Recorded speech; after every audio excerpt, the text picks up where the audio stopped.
answers, but we have some questions for our presenters that we want them to answer, and you can answer one or any of these, but I'll start with Janine. So Janine, what I'm hoping is you can talk a little bit about yourself. So we call this like the people behind the projects. You're going to hear a lot about the work that all three of these people are doing.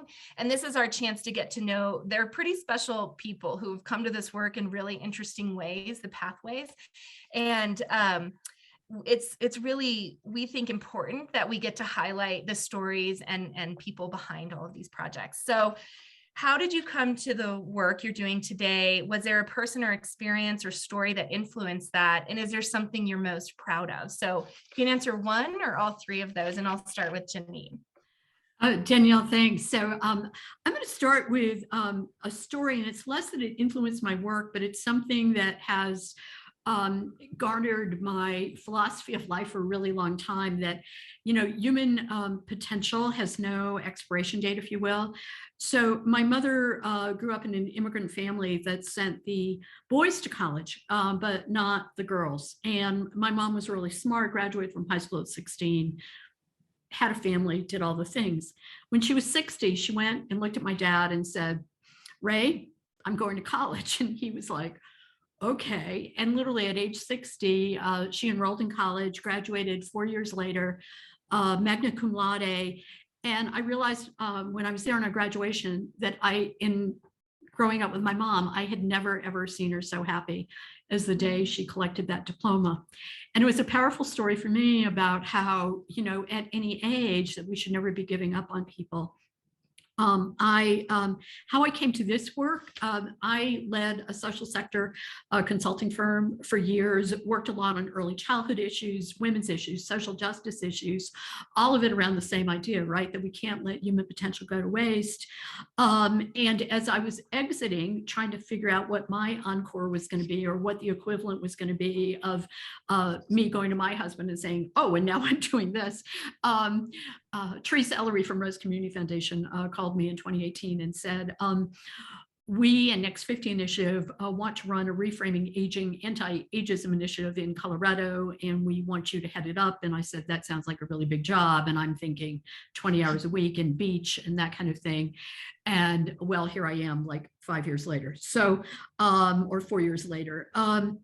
What I'm most proud of the work that we are doing at Changing the Narrative is the number of people that we've involved.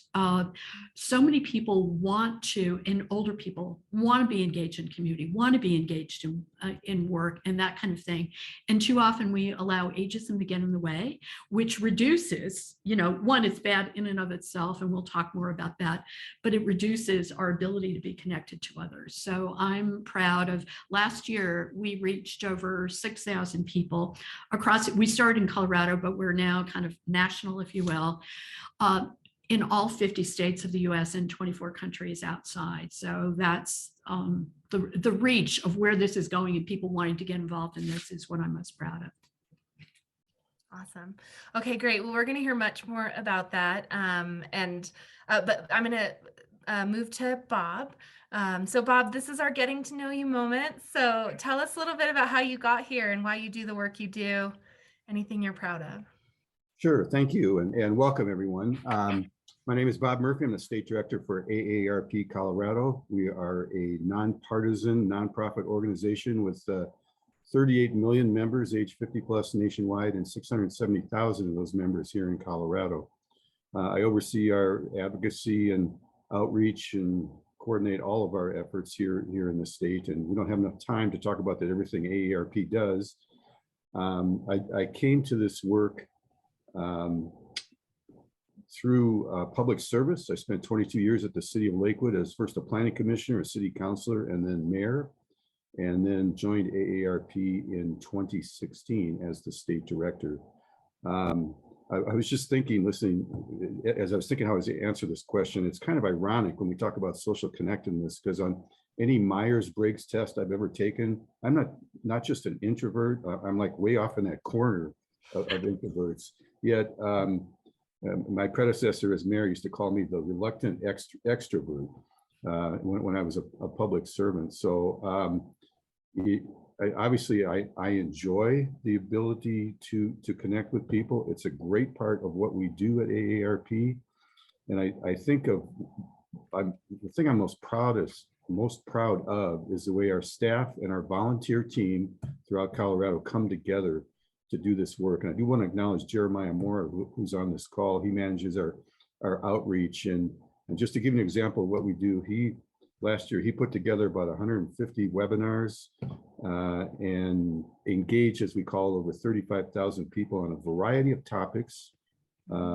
Some obvious ones, like we want to let people learn about COVID and then vaccines and how to keep healthy and all that sort of thing.